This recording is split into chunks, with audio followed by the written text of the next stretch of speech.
Ikatlong kabanata. Ang pangangaral ni Juan na tagapagbautismo.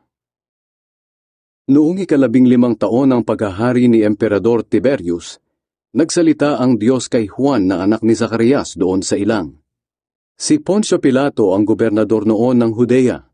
Si Herodes naman ang pinuno ng Galilea, at ang kapatid niyang si Felipe ang pinuno ng Iturea at Trachonitis, at si Lisanias naman ang pinuno ng Abilenia. Ang mga punong pari noon ay sina Anas at Caifás.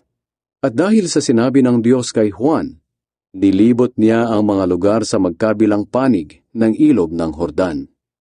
Nangaral siya sa mga tao na kailangan nilang pagsisihan ng kanilang mga kasalanan at magpabautismo para patawarin sila ng Diyos. Sa ginawa niyang ito, natupad ang isinulat ni Propeta Isaias. Maririnig ang sigaw ng isang tao sa ilang na nagsasabi, "Ihanda ninyo ang daan para sa Panginoon. Tuwirin ninyo ang mga landas na kaniyang dadaanan. Tambakan ninyo ang mga mababang lugar at patagin ang mga bundok at burol. Tuwirin ninyo ang likulikong daan at ayusin ang mga baku-bakong daan. At makikita ng lahat ng tao ang pagliligtas ng Diyos."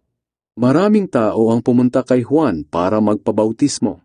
Sinabi niya sa kanila, "Kayong lahi ng mga ahas, sino ang nagsabi sa inyo na makakatakas kayo sa darating na parusa ng Diyos? Kung tunay na nagsisisi kayo sa inyong mga kasalanan, patunayan ninyo ito sa inyong mga gawa. Huwag ninyong isipin na hindi kayo mapaparusahan dahil mula kayo sa lahi ni Abraham. Sapagkat tandaan ninyo, kahit ang mga batong ito'y magagawa ng Diyos na maging mga anak ni Abraham. Ngayon pa lang ay nakaamba na ang palakol sa pagputol sa mga puno. Ang mga punong hindi namumunga ng mabuting bunga ay puputulin at itatapon sa apoy." Tinanong ng mga tao si Juan, "Ano ang dapat naming gawin?" Sumagot siya, "Kung mayroon kayong 2 damit, ibigay ninyo ang isa sa taong walang damit. At kung may pagkain kayo, bigyan ninyo ang walang makain." May mga dumating din na maniningil ng buwis upang magpabautismo. Sinabi nila, "Guro, ano po ang dapat naming gawin?" Sumagot si Juan, "Huwag kayong sumingil ng higit sa dapat singilin." May mga sundalo ring nagtanong sa kanya, "Kami naman po, ano ang dapat naming gawin?" At sinagot niya sila, "Huwag kayong mangingikil sa mga tao, at huwag kayong magpaparatang ng hindi totoo. Makontento kayo sa mga sahod ninyo." Nang marinig ng mga tao ang pangangaral ni Juan, inisip nila na baka si Juan na ang Kristo na hinihintay nila. Pero sinabi ni Juan sa kanila, "Binabautismuhan ko kayo sa tubig, ngunit may isang darating na mas makapangyarihan kaysa sa akin. Ni hindi ako karapat-dapat na maging alipin niya. Babautismuhan niya kayo sa banal na espiritu at sa apoy. Tulad siya ng isang taong daladala ang kanyang gamit upang ihiwalay ang ipa sa butil ng trigo. Ilalagay niya ang mga trigo sa bodega, at ang ipa naman ay susunugin niya sa apoy na hindi mamamatay kailanman." Marami pang mga bagay ang ipinangaral ni Juan sa pagpapahayag niya ng magandang balita. Kahit ang pinunong si Herodes ay pinagsabihan niya, dahil kinakasama nito ang hipag nitong si Herodias, at dahil sa iba pang mga kasamaang ginawa nito. Sa bandang huli, nadagdagan pa ang kasalanan ni Herodes dahil ipinabilanggo niya si Juan. Ang pagbabautismo kay Jesus. Isang araw, pagkatapos mabautismuhan ni Juan ang mga tao, nagpabautismo rin si Jesus. At nang nananalangin si Jesus, bumukas ang langit, at bumaba sa kanya ang banal na espiritu sa anyo ng isang kalapati.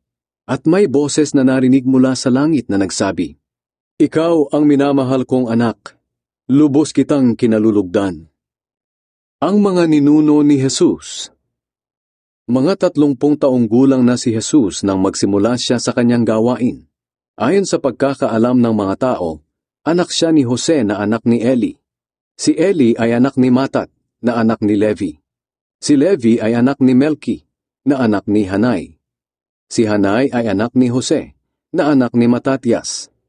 Si Matatias ay anak ni Amos na anak ni Nahum. Si Nahum ay anak ni Esli na anak ni Nagay. Si Nagay ay anak ni Maat, na anak ni Matatias. Si Matatias ay anak ni Simein, na anak ni Hosek. Si Hosek ay anak ni Hoda, na anak ni Johanan. Si Johanan ay anak ni Resa, na anak ni Zerubabel. Si Zerubabel ay anak ni Shealtiel, na anak ni Neri. Si Neri ay anak ni Melki, na anak ni Adi. Si Adi ay anak ni Kosam, na anak ni Elmadam.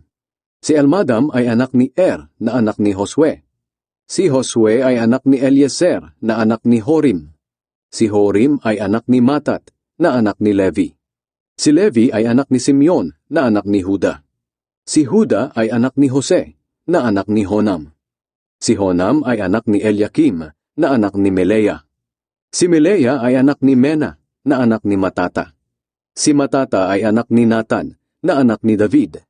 Si David ay anak ni Jesse, na anak ni Obed. Si Obed ay anak ni Boaz, na anak ni Salmon. Si Salmon ay anak ni Nashon, na anak ni Aminadab. Si Aminadab ay anak ni Admin, na anak ni Arni. Si Arni ay anak ni Ezron, na anak ni Perez. Si Perez ay anak ni Huda, na anak ni Jacob. Si Jacob ay anak ni Isaac, na anak ni Abraham. Si Abraham ay anak ni Terah, na anak ni Nahor. Si Nahor ay anak ni Serug, na anak ni Reu. Si Reu ay anak ni Peleg, na anak ni Eber. Si Eber ay anak ni Shelah, na anak ni Kainan.